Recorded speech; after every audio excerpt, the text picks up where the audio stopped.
Nikdy ti nikto nevysvetlil, ako sa robí správne basic krok? Tak poď sa spolu so mnou pozrieť, ako na to. Dámy a páni, pri footworku vždy začíname pravou nohou vpred. Prvá doba je malý krok, je to 1. Prenesiem permanentne váhu na pravú nohu. 2 je trošičku väčší, to je práve ten moment, kedy je akcent, kedy je tá prízvuková doba v Salsa New York style.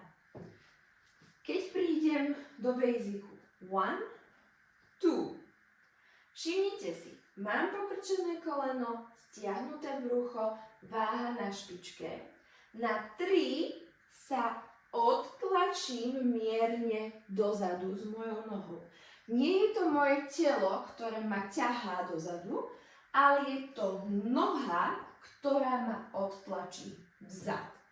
Tým pádom budete vedieť viacej využívať rýchlosť v vašom tele, pretože sila pochádza z nôh a nie vrchu tela.